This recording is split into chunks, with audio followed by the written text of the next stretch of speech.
لما نيجي نحكي عن قصص الأشباح بيجي في تفكيرنا على طول مكان مهجور مفيش فيه أي حد ولا بيسكن فيه بشر، لحد ما يظهر لك شبح وبتبدأ تحس بالرعب. لكن في القصة اللي معانا ديت اللي حصلت في واحدة من جزر ولاية تكساس في الولايات المتحدة الأمريكية، كان فيه هناك مبنى مشهور تبع شركة وول مارت المتخصصة في البيع والتجزئة، وهي شركة كبيرة وليها اسم كبير.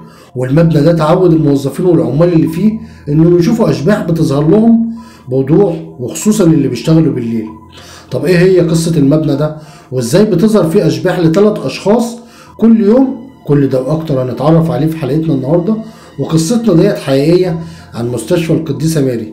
بس ليا طلب من حضراتكم، يا ريت تشرفوني بالاشتراك في قناتي وتفعيل جرس الاشعارات عشان يوصلكم كل الجديد على قناتي، ونقول على الله حكايته.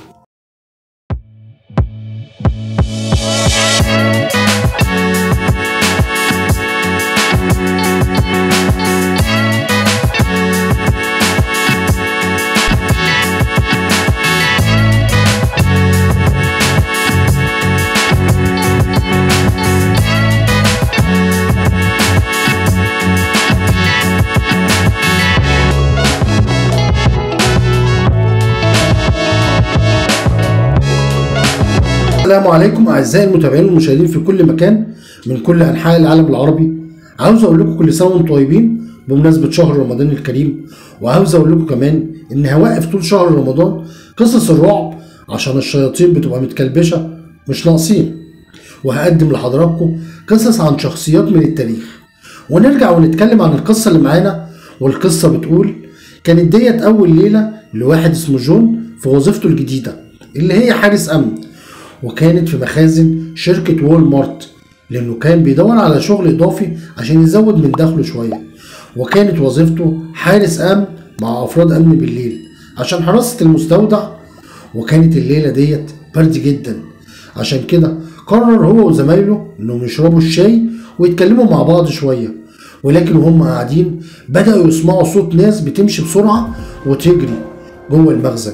كان الصوت يخوف وجاي من المخزن اللي موجود فيه البضايع. فجري جون وكل اللي كانوا معاه من الحراس لجوه المستودع.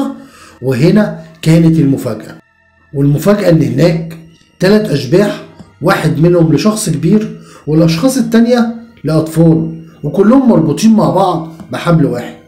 وافتكر الحراس ان الاشباح ديت لناس جايين يسرقوا المخزن. وفجأة مفيش حد ظهر تاني في وسط الضلمة، ومرة واحدة ضحك واحد من الحراس وقال لهم ان ده اللي متعودين عليه كل يوم، فتعالوا كملوا شرب الشاي. فما اقتنعش جون بكلام الحارس لان الخيالات كانت واضحه خالص. فازاي ان الحارس مش قلقان وممكن يكونوا حراميه؟ وديت مسؤوليه كبيره، ومستحيل ان يكون اللي شافوه ده وهم، لانهم كلهم شافوا وسمعوا الاصوات.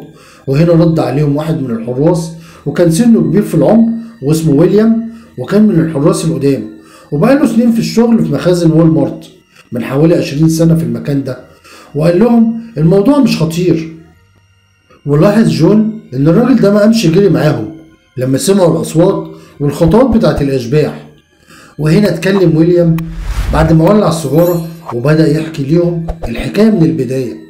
فقال لهم كان في مبنى هنا على الارض من حوالي 150 سنه مستشفى بترعى المرضى بتوع سكان الجزيره كلهم، وكان اللي شغالين في المستشفى من الاخوات اللي تابعين لكنيسه صغيره جنب المستشفى.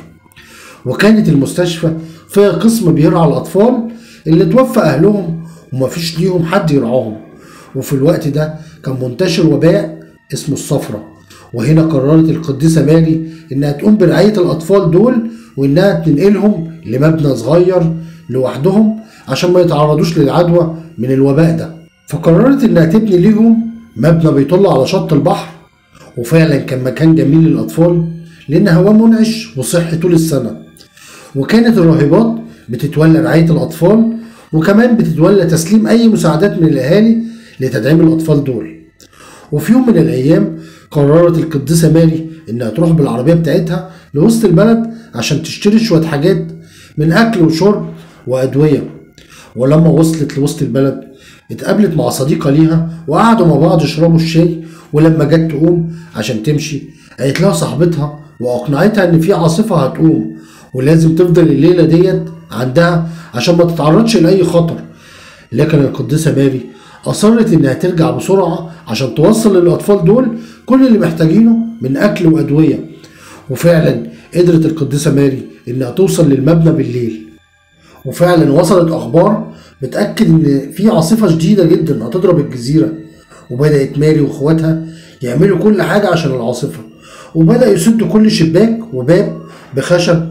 وكل واحدة من الإخوات قرروا إنهم يربطوا 8 أطفال بحبل واحد ويلفوا الحبل حوالين وسطهم، لأن الأطفال كانوا صغيرين ومش هيقدروا يقاوموا شدة الريح، لأن محطة الأرصاد أعلنت إنهم منتظرين إعصار كبير. وقامت القديسة ماري وربطت الطفلين في وسطها، كان باين عليهم الذعر والخوف، فوعدتهم إنها مش هتسيبهم أبدا مهما حصل، وإنها هتكون معاهم لحد ما يهدوا. وفعلا وفي وقت متأخر بالليل وهجم على الجزيرة الإعصار، ووصلت سرعة الريح ل 200 ميل في الساعة، وارتفعت المية وطلعت بره البحر وجرفت البيوت وبقت فيضان جامد، والأطفال بدأوا يتحاصروا بين الخشب بتاع البيوت. لكن الإعصار اتسبب في انهيار للمبنى كله. ولما طلعت شمس الصبح كانت هناك كارثة إنسانية فعلا، لأن اتدمر أكتر من 3000 بيت، وبقى في ضحايا اتقدرت بحوالي 12000 شخص. أما مبنى القديسة ماري فمات منه 90 طفل، وكل الإخوات اللي لقوا جثثهم وهم مربوطين بالحبال مع الأطفال، وملقوش ولا ناجي واحد إلا الأطفال التلاتة. وهم الأطفال دول أصحاب القصة ديت زي ما حكوها، وحكوا عن الشجاعة اللي كانت فيها المربيات. ومن ضمن الحكايات ديت كانت حكاية القديسة ماري والطفلين اللي ماتوا معاها مع بعض بنفس الحبل، واللي لقوا جثثهم وهم متشبسين ببعض، وكأنها أصرت إن تبقى على وعدها ليهم.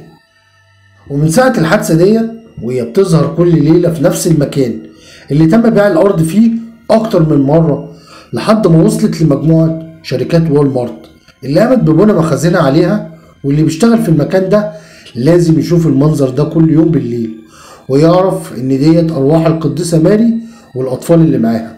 وديت كانت قصتنا النهاردة عن روح القديسة ماري وحكايتها مع الأطفال. يا رب القصة تكون عجبتكم وأكون قدرت أقدمها بكل تفاصيلها. ويا ريت ما تنسونيش في اللايك والاشتراك في القناة لو مش مشترك عندي. ولكم مني جزيل الشكر والاحترام، المحارب البرنسي. شكرا لي، شكرا. وممكن يكونوا حرامية، ودي مسؤوليات كبيرة كبيرة كبيرة كبيرة.